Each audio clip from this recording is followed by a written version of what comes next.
Oke, buat orang-orang yang pengen melakukan nofap tapi nggak pernah lebih dari 7 hari atau seminggu, video ini untuk Anda gitu ya, video ini untuk dirimu. Dan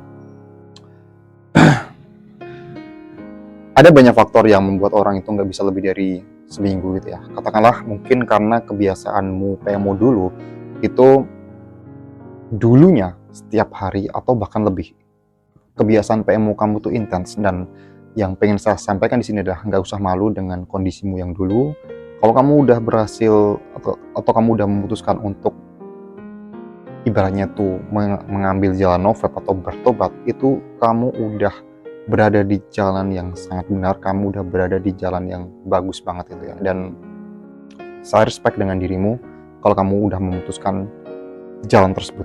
Nah sekarang problemnya adalah mungkin kamu selama ini nggak bisa lebih dari 7 hari, setiap hari kayak di hari ketiga, keempat, kelima, kamu selalu relapse. Nah, apa sih ini problemnya apa? Di sini saya akan memberikan sebuah tips yang sangat sederhana, yang kamu nggak usah bingung-bingung sampai harus kayak mandi air dingin, kemudian harus workout, meditasi, dan lain-lain. Ya itu bisa membantu, tapi mungkin bagi sebagian besar orang untuk workout itu susah, untuk meditasi itu susah, untuk mandi air es itu susah ya. Dan tips ini sederhana. Tipsnya adalah gunakan tempat tidurmu hanya untuk tidur saja. Itu adalah sebuah tips yang sangat simpel tapi susah banget dilakukan.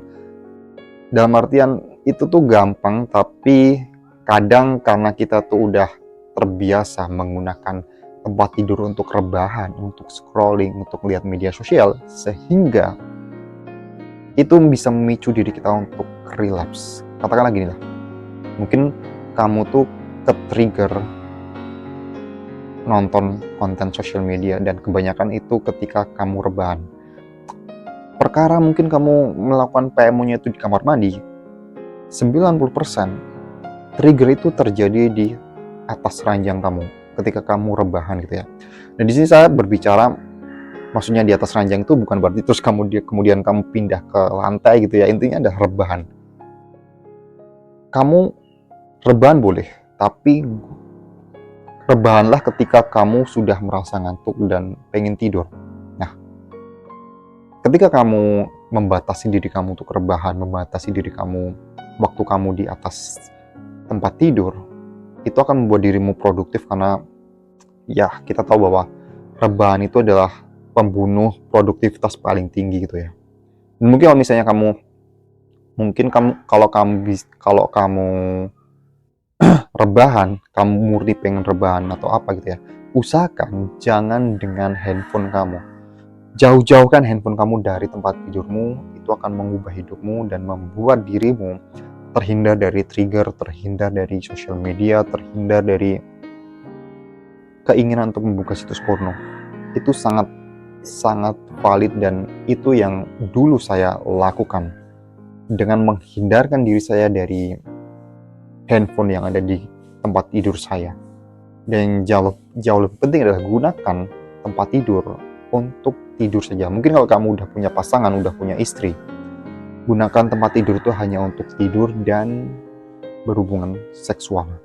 Itu garis bawah itu. Jadi pada intinya, kalau kamu pengen lebih dari 7 hari atau bahkan lebih 40 hari, 50 hari, 60 hari, bahkan 90 hari atau 100 hari, batasi waktu kamu di tempat tidur, di ranjang, batasi waktu kamu rebahan, batasi penggunaan handphone ketika kamu rebahan. Itu sangat jauh lebih efektif dibandingkan kamu, ya ini bukan mengkesampingkan workout atau meditasi ya, tapi dengan kamu tuh bisa menghilangkan satu kebiasaan saja, itu bisa mempengaruhi semua lifestyle kamu. Karena mungkin selama ini kamu selalu membuang-buang waktumu ketika rebahan saja. Oke, mungkin itu saja yang bisa saya sampaikan di video kali ini. Ini video singkat, dan silahkan klik link yang ada di deskripsi kalau kamu mau join grup petarung, sebuah grup pengembangan diri yang saya buat bersama dengan teman-teman saya. Oke, sampai jumpa di video berikutnya.